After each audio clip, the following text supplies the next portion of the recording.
Rahu Mahadasha, which is actually the most feared Mahadasha after the Saturn. Now Rahu Mahadasha lasts for 18 years. And during these 18 years, the two lines that need to be kept in mind are, keep in mind, life is all the result of choices. The choices we make determines our fate.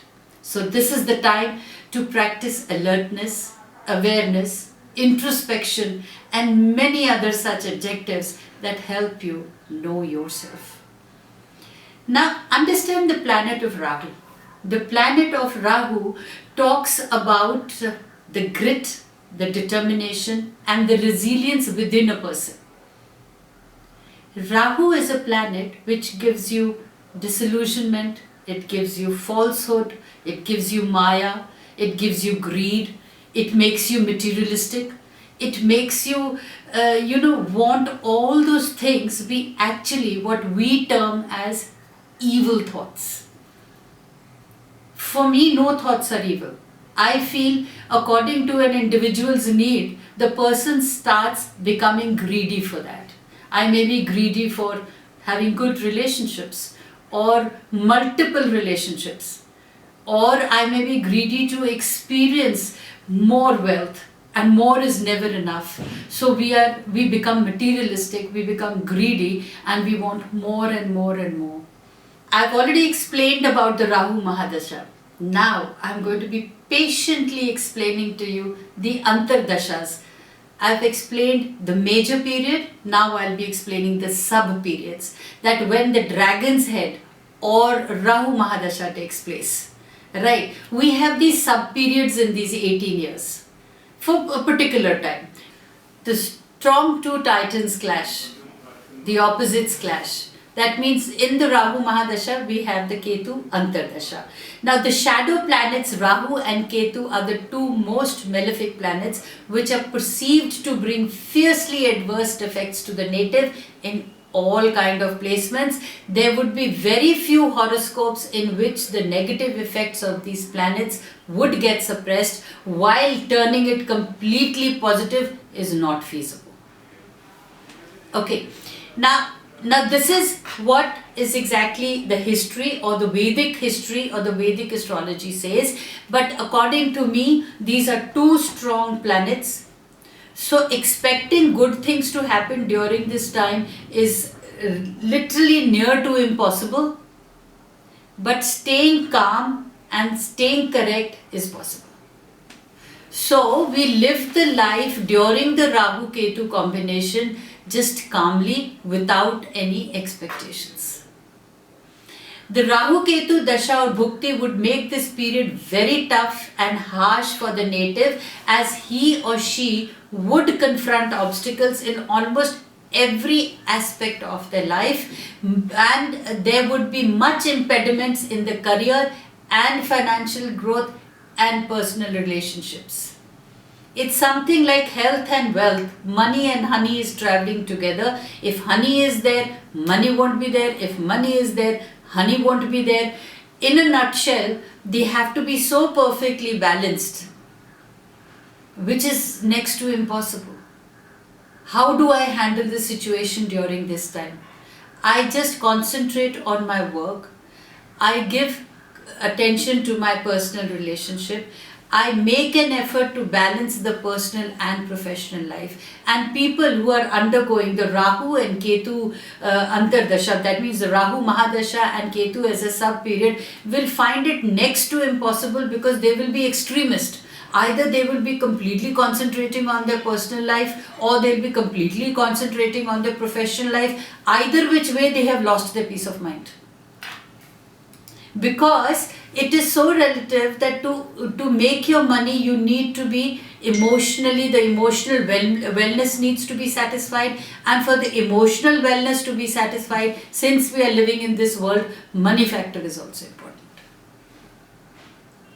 That is where your strength comes in, and it is very important for you to not break down during this period. In fact, take it as a challenge in your life that okay, fine, this Rahu Ketu period is going, which is there only probably for 1.5 years. I need to overcome this fast. I need to maintain my balance. After all, this is not going to be there throughout your life. It is just a passing phase.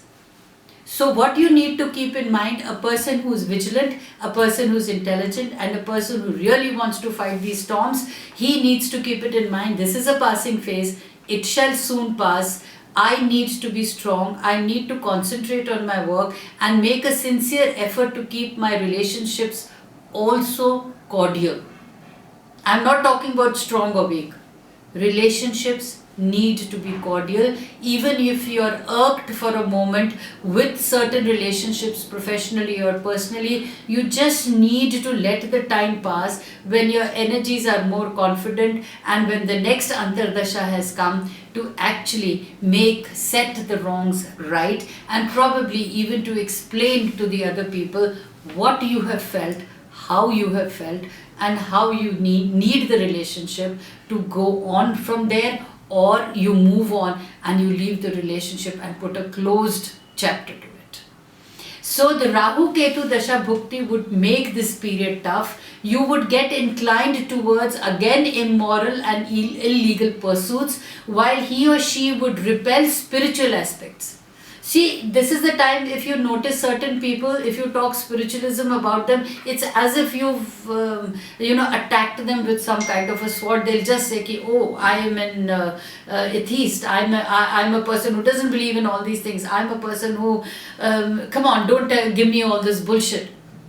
And you'll be surprised, why are they reacting? I am just talking about something that is very spiritual.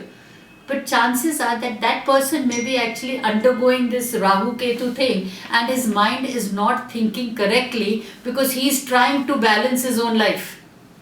Where is he going to understand the other aspects of life? So give him time. So because such people during this time do not believe in the divinity, they just believe that we need a scientific a scientific proof to it, which is again impossible. So you leave the person, the native will receive harm from thieves because of his negligence. See, Rahu Ketu, true strong aspects which are not helping you to rationalize, which are not enabling you to actually, confront situations. What do I do during this time? I let down my guard, my self-defenses are down, I tend to be negligent, I tend to probably trust other people because I cannot be responsible. So you become vulnerable. So when you become vulnerable, it's very important for you to know that, okay, fine, in this 1.5 years, I am going to be vulnerable. So how do I do it? I don't rock boats. I just allow the situations to be status quo and take decisions once this sub-period has passed. So on the other parts, the natives could be made to go away from closed ones and family due to variant reasons, besides which he or she will be compelled to wander unreasonably. So the best here is that either you uproot yourself and go to a different part of the world or go to a different city where you are not confronting the issues day in, day out. Or there are chances that your mind might just wander aimlessly. So you have to recognize what is it that is happening in your life and then behave accordingly. In the end, distress and agony will play a major role in the period of Rahu and Ketu Bhukti, and peace will be absent in the surroundings. This is basically because you are unable to concentrate. Now, having realized this phenomena, that during the Rahu Ketu period, I am going to feel a little down, I am not going to be thinking rationally. Should you take any step? My answer to you is no. Just know that, okay, this is the bhukti that you are undergoing, and this is how it is going to be for 1.5 years. So I might as well just play along, go with the flow, is the answer when the Rahu Ketu combination is going on. While talking about all these major periods and sub-periods, it's very important that not to take a generic view of it. My endeavor is to make you understand that when these Antardashas happen, or when these Mahadasas are happening in your life, how should you react and act. But in actual, it's very important to know your natal chart, because once you know your natal chart, you are actually very face to face, or you are aware of your attitudes, and which actually determines your altitude. It's very important to know what is your subconscious mind, how resilient you are or how not resilient you are. So when you go to a learned astrologer and know about your natal chart, that which is the Mahadasa going on you, which is the Antardasa going on you, and which are the energies in your body that are getting affected.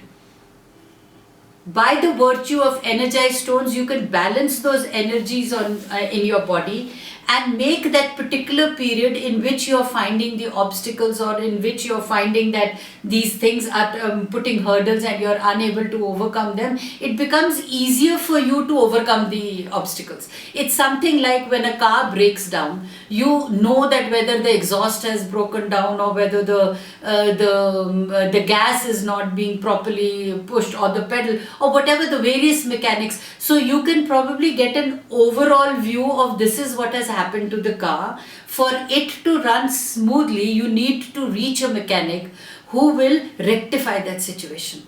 So similarly in life, when you make your natal chart done, you can actually get a view of your real self and how you can make your life successful, what is the period in which your energies can be high. And I don't wait for periods. It's important to know to start your success from the period you realize it, that this is what is happening, this is how I'm going to sow my seeds, and obviously my future life is going to be smooth, it is going to be happy without any fear or clutter in life. So the success starts now. Be aware of your natal chart. Don't feel that you are falling a prey to illusions. Don't feel that these are some kind of studies that make you weak. They don't make you weak. In fact, the study of your own self makes you a much stronger person and a force to reckon with.